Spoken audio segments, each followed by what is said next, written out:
Nos metemos de lleno en la primera entrevista de la mañana. Está con nosotros ya el senador del MPP, del Frente Amplio, Nicolás Viera. Bienvenido, ¿qué tal? Buen día, un gusto. Y adivinen por qué lo convocamos, por el caso Cardama. Viera pertenece o integra la Comisión de Defensa del Senado. Obviamente ha sido uno de los interlocutores importantes en este entuerto que arrancó de alguna forma la semana pasada con el anuncio del gobierno de iniciar un proceso hacia la rescisión de contrato con la empresa española Cardama, porque la garantía que habían presentado en realidad no había sido renovada en tiempo y forma, y después se supo que detrás de esa garantía había una empresa que presentaba varias dudas, Eurocommerce ya. A ver, se han acumulado en los últimos días varios pequeños episodios que van sumando a la discusión, pero para tener un panorama sobre qué piensa Viera sobre el caso en concreto, ¿el gobierno no tuvo que haber avisado a la oposición o a la propia empresa antes de iniciar este proceso que estaban en falta con el tema de la garantía?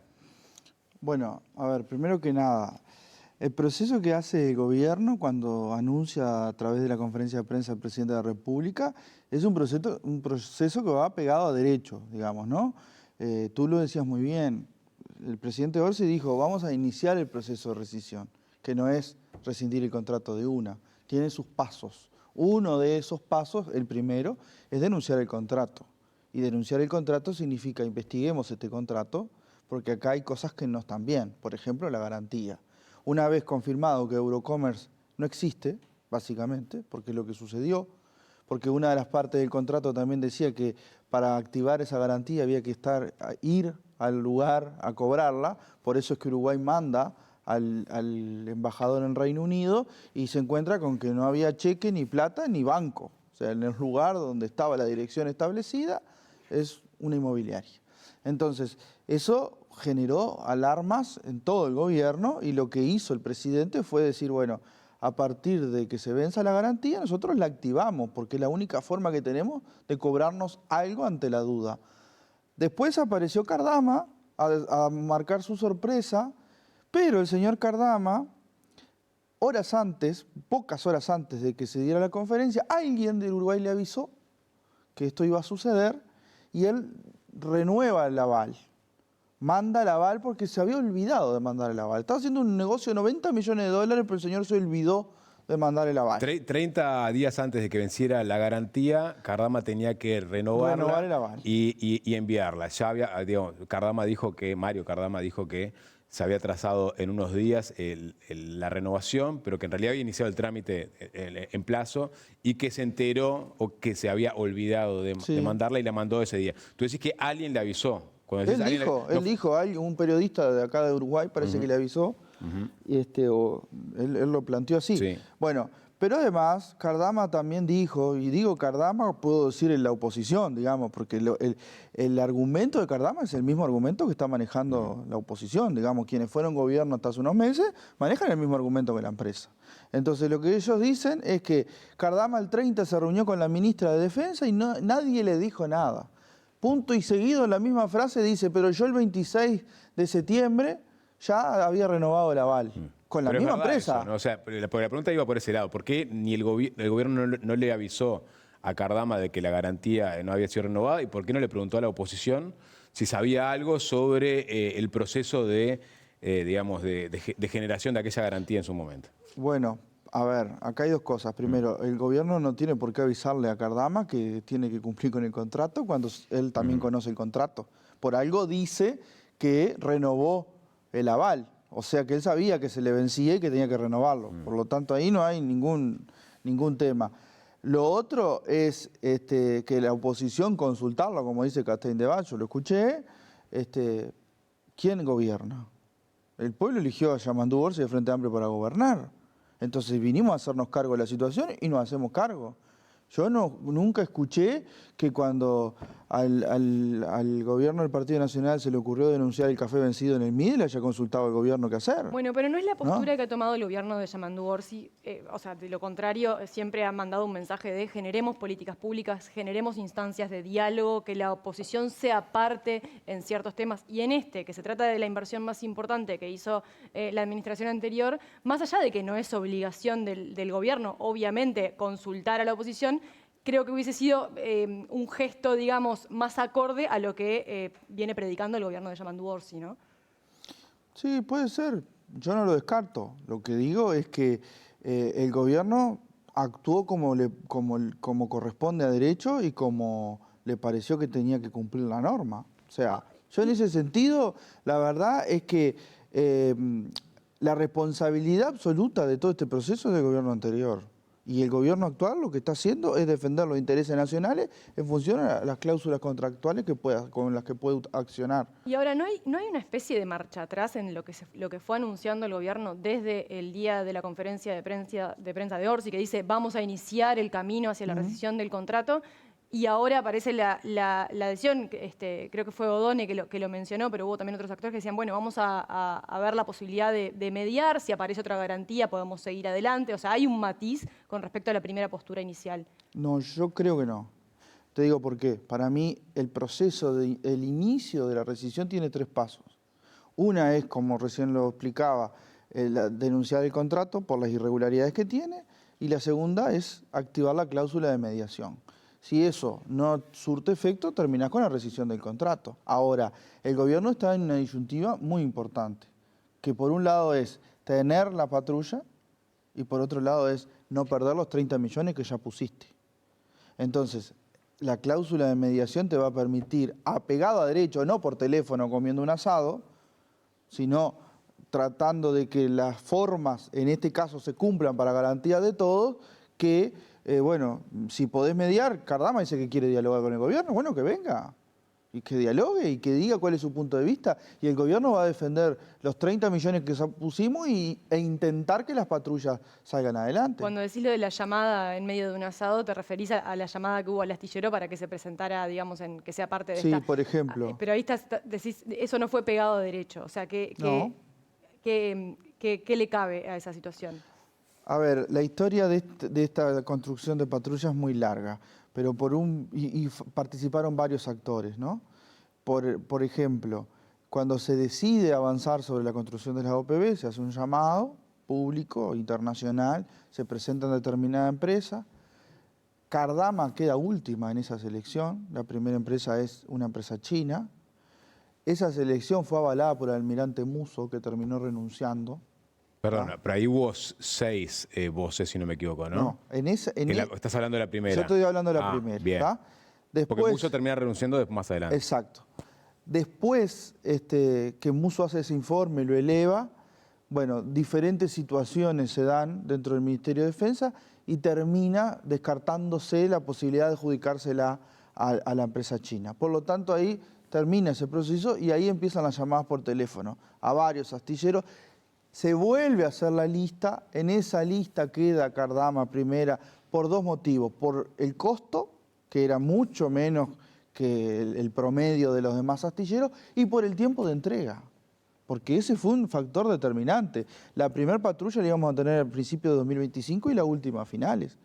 Y Pero el contrato se firma en febrero.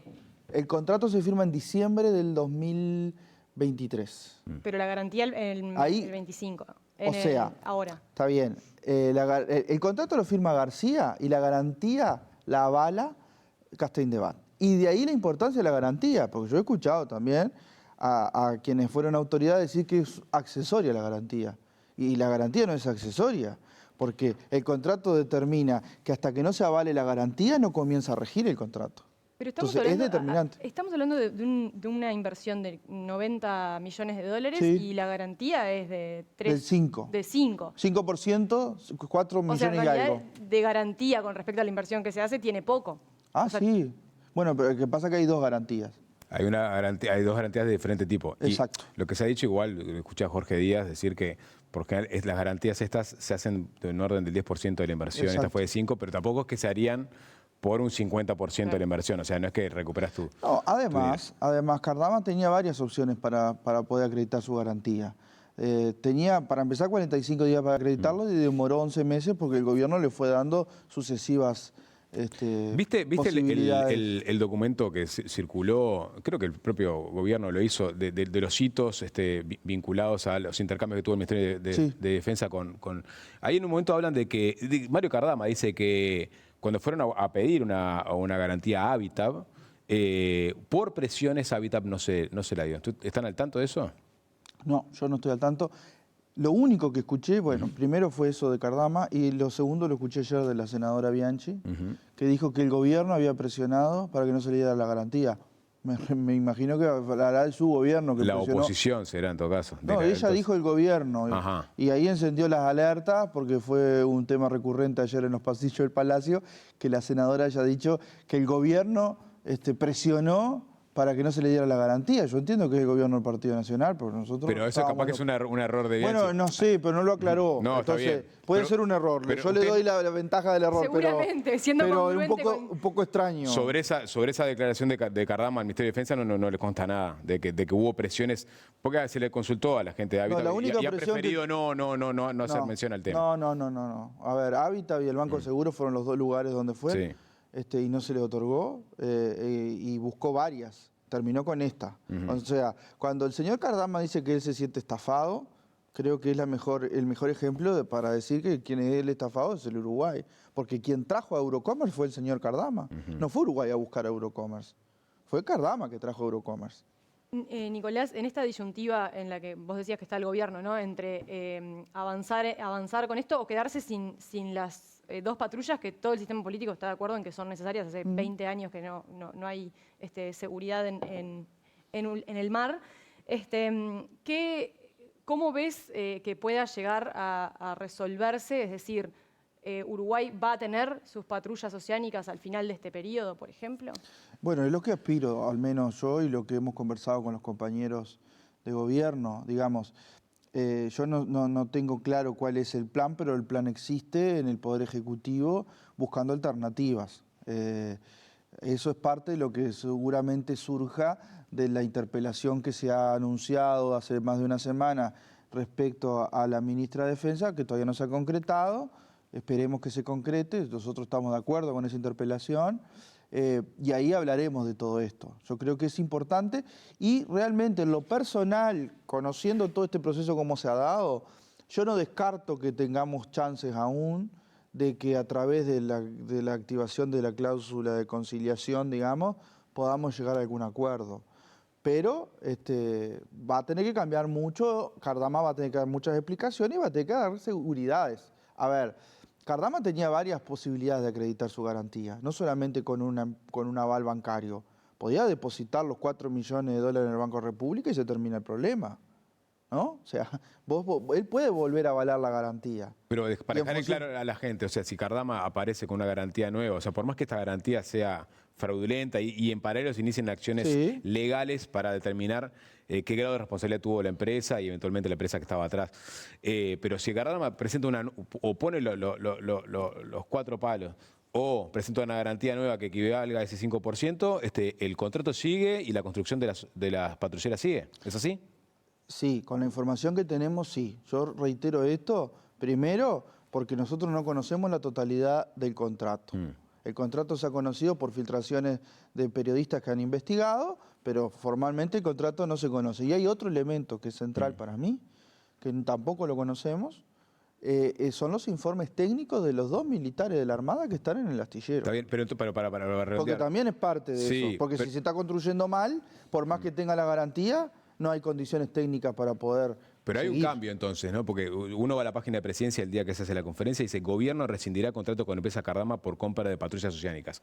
Hoy el titular sería: gobierno espera que Cardama presente una nueva garantía para continuar con el contrato. No. O sea, cambiaron las condiciones, por más que el gobierno siga en ese proceso eventualmente de hacer No, la las, decisión. las condiciones, a ver, no se resuelve solamente con que venga una nueva garantía.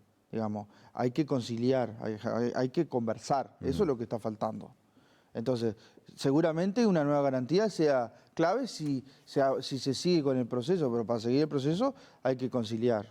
¿Ustedes son conscientes de que si no siguen un proceso o un avance, una mediación con Cardama, de acá a 10 años posiblemente Uruguay no vaya a tener patrullas oceánicas? Bueno, no sé por qué los 10 años, pero sí, no sé, digamos. La última vez que se intentó hacer una OPB, que creo que es una compra de 3 OPB, pasaron 15 años antes de que se volviera a iniciar. Sí, El tema ahí es valorar el equilibrio entre hacer las cosas bien Y lo que pierde Uruguay, sí, no lo... y lo que pierde Uruguay. A ver, yo he escuchado al exministro García también decir que este ejemplo de compra ha sido el más barato en la historia de las patrullas. Bueno, pero no tenemos la patrulla. O sea, el contrato podrá ser muy barato, pero por ahora la patrulla... Pero se están construyendo. Bueno, va el 20% de una, cuando tendríamos que tener las dos ya a finales de este año. Entonces, bueno, ahí hay dificultades. Pero por eso digo, el equilibrio que el gobierno va a tener que hacer es ese, es ver cómo resolvés tener la patrulla y perder lo menos posible o tratar de recuperar lo que ya invertiste. Y en el escenario de tratar de recuperar lo que ya invirtió para hacerlo, no sé si con ese material que ya está construido, ¿qué escenario manejan? Bueno, el escenario hay varios. Por un lado está la investigación judicial en Uruguay, por otro lado se abren caminos internacionales, ¿no? La denuncia en el Reino Unido por la garantía y seguramente habrá que ver los convenios internacionales que tenemos, pero debe de existir la posibilidad de accionar en España también. También es cierto que dentro de la ley de presupuesto el Ministerio de Defensa tiene previsto la inversión de las OPB.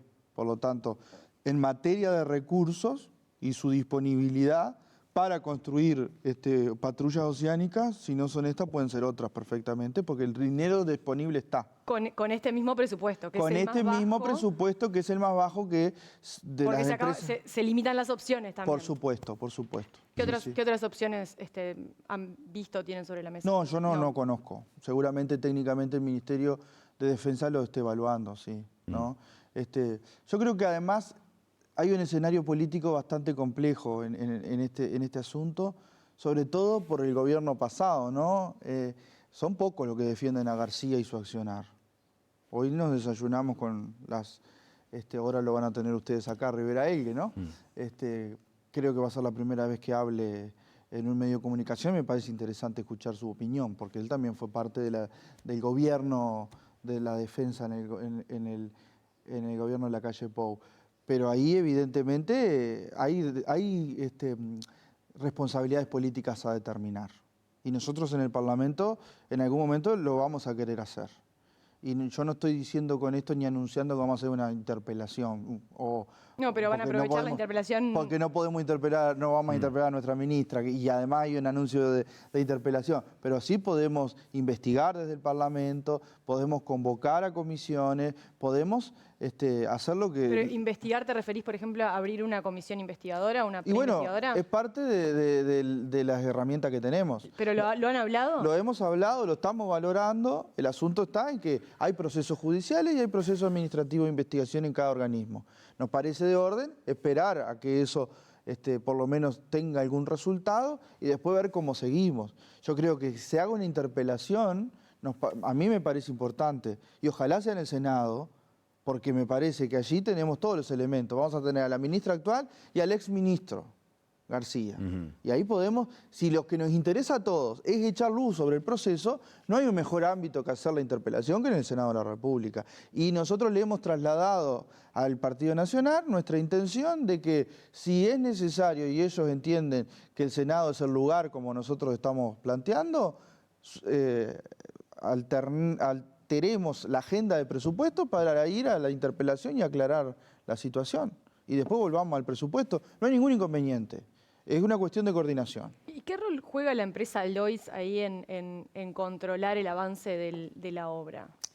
Bueno, yo no lo tengo claro. Lo que sí sé, o no sé, en realidad es parte de las dudas que me generan. Es una empresa auditora externa que va auditando, valga la redundancia, los hitos que tiene que cumplir la empresa con el contrato. A ver, acá la duda que nos genera a todos es ¿por qué el Ministerio de Defensa, que es digamos, el titular del contrato, el que manda a fabricar las OPB, no es quien paga, ¿no? Sino que se armó una cuenta bancaria en el BROW que no está a nombre del Ministerio de Defensa, ¿tá? Y que a través de acreditaciones administrativas con la empresa que acredita y el BROW, se generan prácticamente pagos automáticos. Entonces la empresa le indica al BROW, bueno, se cumplió este hito, procede a pagar. Pero allí no hay una valoración ni política ni administrativa del Ministerio de Defensa. No, hay técnica. Es técnica.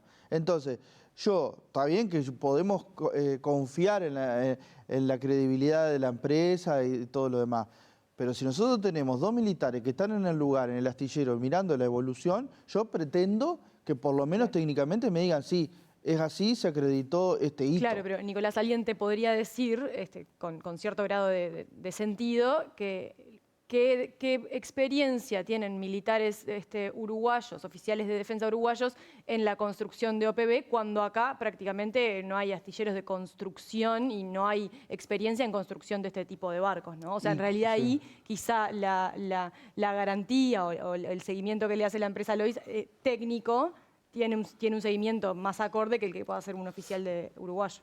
Todo discutible. Yo también me pregunto, ¿cuál es la experiencia de Cardama en la construcción de OPB? Bueno, pero es un astillero que tiene muchos años, ¿no? Sí, tiene más de 100 Está años. en una zona de astilleros, además. Tiene más de 100 años, pero nunca ha construido una OPB. Se ha dedicado a reparaciones de buques, sobre todo de pesca, pero construcción de este tipo, ninguna. Hace construcción de otro tipo de De barcos. de otro tipo de Alguno de barcos. patrullaje, pero no con Exacto. con esta complejidad. Entonces, bueno. Pero esto lo sabemos desde el vamos, ¿no? Sí, Digamos. Y no. de hecho fue controvertido. Y bueno, en su y momento. ahí es el cuestionamiento que de Frente Amplio hacemos desde el día 1. Pero eso tiene algo que, digo, está bien. A lo que voy porque más se van allá- mezclando los temas, porque el gobierno no definió ir hacia la relación de contrato por las dudas que le generaba Es por Cardama los en su indicios de construcción. fraude. Exactamente. Sí, sí. Ujú. Ahora En se la va sumando garantía, esto otro, además. en la garantía. Por mi parte, sobre Cardama, una más que tiene que ver con la definición de la ministra Lasso de no ir a la Comisión de Defensa de Diputados convocada por la oposición. Bueno, pusieron el grito en el cielo, la oposición, como no viene a dar explicaciones. ¿Qué se explica al respecto? Bueno, a ver. Hace 2 días estuvo la ministra en la Comisión de Presupuesto y el exministro García, hoy senador, intentó hacer una cantidad de preguntas sobre Cardama, fuera del ámbito presupuestal. La ministra decidió no contestar y el Frente Amplio la respaldó porque si ya está anunciado en la interpelación, ¿por qué no preguntás ahí? Bueno, y esto es lo mismo. La convocan a la ministra a la Comisión de Defensa de Diputados cuando ya anunciaron una interpelación. O sea, es como que están intentando hacer pequeñas interpelaciones antes de la interpelación. O interpelá o no interpelá. Si no interpelá, está bien que la ministra vaya a comisión, pero si vas a interpelar no tiene sentido. Es como un circo previo al santo botón. Entonces, lo que nosotros decimos es que está bien, y pongan fecha, cámara y miembro interpelante y allí estaremos. Es eso, acá no hay oscurantismo, nadie quiere, ¿qué vamos a querer oscurecer nosotros si somos... es el gobierno el que está denunciando la situación. Obvio que queremos decir todo lo que seguramente la ministra quiere decir todo lo que tiene y desde los legisladores también. Entonces, bueno, veremos.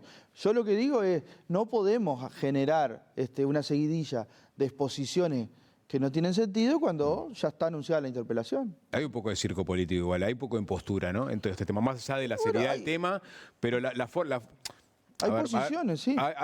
Se le está dando un uso político también al tema. Eso, Bueno, eso pero es que una innegable definición para la política. población. Es una definición política la que se tomó. Y bueno, y obviamente, nosotros políticamente tenemos nuestra postura, la decimos y quienes fueron gobierno también la dicen. Sí, sí. Cambiando un poco de tema, cuando salta todo el tema de Cardama, la oposición dice, bueno, quieren tapar lo que estamos denunciando sobre Álvaro Danza, ¿no? Sobre su multiplicidad de trabajos, etc. Ahora aparece que el ministerio dice, bueno, vamos a esperar, lo siguen respaldando para que siga el frente de ACE, pero dice, vamos a esperar a ver qué dice la JUTEP. Y en función de lo que decía la JUTEP, se tomará una decisión. ¿Hay un cambio ahí también? ¿Se le está soltando la mano de alguna manera a Danza? 2 cosas. La primera, no es cierto que esto de Cardama sea para tapar nada. Digamos. No, eso es como argumenta la oposición. No, sí, lo tengo claro. El asunto es que el día que se hizo la conferencia fue el día que se vencía la garantía y era el momento de decirlo. Lo de Danza, de hecho, no ha sido tapado porque la oposición, con todo su derecho, ha sido capaz de mantener el tema en el tapete y lo siguen denunciando. Ahora, lo que yo creo es que es interesante lo que han dicho todos los actores desde la Torre Ejecutiva y desde el Ministerio de Salud, de que hay que esperar a la JUTEP. Porque si una de las recomendaciones jurídicas que recibió el doctor Danza, cuando él tiene un informe, entre otros, desde el Piazzo, ¿no? Donde él avala su situación diciendo que Del Piazzo en ese informe jurídico lo habilita. ¿Bien? Y también ese informe dice recomiendo que la JUTEP se expida. Entonces ahora lo que se está esperando es que la JUTEP se expida. Y en función de lo que la JUTEP diga, es lo que va a hacer el gobierno. Y a Pero mí no es me parece- vinculante, digamos, el fallo de la JUTEP. Sin No, no embargo, es vinculante, pero si vos tenés una institución como es la Junta de Transparencia y Ética Pública, lo deseable es que cumpla con las prerrogativas que surgen allí. claro, las prerrogativas pueden ser o que Danza deje ACE o que deje trabajos que tiene por fuera de Bueno, ACE. lo que la JUTEP seguramente diga es, nosotros entendemos que esto tiene, digamos, lucha de intereses, por lo tanto hay que corregirlo, o no pasa nada, sigan adelante. Y en eso, si ahí establece que hay intereses cruzados o que complejiza la labor y la responsabilidad del presidente de ACE, tendrá que ver el presidente de ACE qué hace. Claro, pues el tema es complejo. Él tiene trabajo, digamos, en mutualistas, tiene trabajo en la Universidad de la República, el trabajo de ACE, es decir, capaz que tiene que triangular, elegir dos y quedarse sin uno. Sí, no, a ver, por lo general, todo lo que tenga que ver con docencia, en cualquier ámbito, los legisladores, de hecho, lo único que tenemos salvado, además de ser legisladores, podemos ser docentes honorarios, pero podemos ejercer la docencia. Bueno, hay muchos mecanismos, veremos. Yo también estoy de acuerdo con que la JUTEP, que es un organismo que tenemos que darle mucho más importancia en el Uruguay, se expida y cumplir en función a lo que se establezca. ¿Pero vos tenés una opinión personal al respecto de lo que debería hacer Danza? No, yo no tengo opinión personal. Yo creo que el tema no lo vamos a terminar de saldar porque hay una discusión de fondo que es, hay una cuestión económica, personal, de quién ejerce el cargo, saquemos a Danza del medio, ¿no? La responsabilidad, el tema de estar full time sobre una responsabilidad que estás manejando millones de dólares y que además estás en una de las empresas más grandes que tiene el Estado uruguayo, como es ACE, y por otro lado una remuneración que no está acorde a eso. Entonces, en un lugar donde vos tenés a una persona universitaria, formada, clave en el área que él desarrolla su tarea, mal remunerada cuando se va a la actividad privada y gana 8 veces más, bueno, ahí tenés un problema. Entonces, Es una discusión de fondo. es una discusión de fondo. La mía es una discusión de fondo, más allá de las legalidades La que tenemos pueda tener. siempre esa, ¿no? Sí, siempre. claro, hasta que no la Y nunca se corrijamos. compensa, digamos, el salario de los privados ¿Pero se va a corregir? a los públicos. ¿Este gobierno tiene previsto? No está previsto, no está previsto. No, estoy en solitario con mi... No creo que esté solitario. El tema es que no hay presupuesto para subirle sin duda. 200.000 pesos a un cargo como el de, Sin el de duda. ACE. No, y además yo creo que no está bien hacerlo en función a un nombre que esté en juego. A partir de un caso. No, esto hay que hacerlo generalizado fuera de cualquier discusión personal. Bien. ¿Alguna más? Nicolás Viera, senador del Frente Amplio, muchas gracias por estos Bueno, minutos. muchas gracias a ustedes. Hacemos una tanda, si les parece, y ya venimos.